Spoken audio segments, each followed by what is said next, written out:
كان ديلا زكريا قديه بجد كلا راعين زكريا سو كبار dhulka dhiganayo ay foorre ay kabti ku wad gartay tan labaad inta gartay san dhaxay Ahmad xabada walaal halkaas ku dhacday tan labaad inta ku dhacday Allah u naxariistay Zakariya Maxamuud Hadaafo waxa uu ka mid ahaa dhalinyarada ugu firfircoon ee ku nool degmada Hodan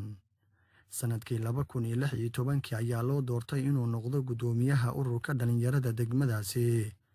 waxaa shalay lagu dilay xaafadda Siigaale isagoo ka soo baxay masaajidka Xaaji Abgaalo ee ku yaala degmada Hodan halkaasi uu ku dukaday salaada Jimcaha saddex dhalinyaro oo ku hubeysnaa bistoolada ayaa la sheegay inay dileen kadibna ay ka baxsadeen goobtii uu dilka ka dhacay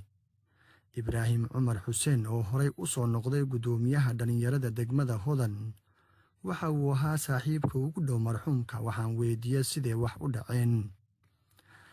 dilka wuxuu dhacay saacadii baanaha salaad ka bacdi u dhacay wiilkan Zakariya Allah u naxariistay wuxuu fadhiyay masaajidka gudihiisa fadhiyay nimankan dilay qayb kamid laba kamid masaajidka ku jireen Zakariya wuxuu fadhiyay halkan uu fadhiyay meeshan markuu salaad ka bacdi quraan yar akhristay jiso akhristay Zakariya markuu quraan ka bacdi telefoon u soo dhacay qadan kula sugeynaa noo imo saaxiibadiisa ninka la socday ayaa dhacay kabiga gabar raasana gudaha ka raasanay asi markaa uu istaagay kabiga u qaadana ku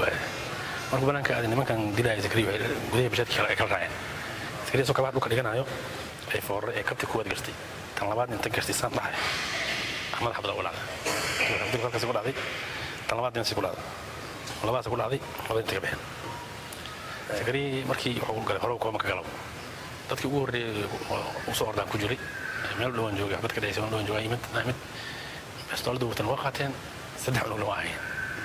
dad waxaan ku qaasnaa 8 jir ilaa 7 jir ku qaasnaa ilaa 8 jir marxuum Hadaafo waxa uu ifka kaga tagay 8 caruur iyo 2 xaas ah waxa uu ahaa 28 jir sanadkan ka qalin jabiyay heerkiisa koowaad ee waxbarashada jaamacadda Zakariya wuxuu ahaa wallahi nin aad iyo aad u fircoon ku fircoon gudoomiyaha ururka degmada uu ahaa mudadii xasan sheekh uu xilka qabtay ilaa hadda uu hayno oo aan kala soo dhalaalay xilka uu hay loo dhiibay in balad lama ahayn nin wuxuu ahaa ardayda jaamacadda sanadkan dhameystay oo shahaadada sugayay buugga teesaha qoray shahaadada u soo baxdo soo qaato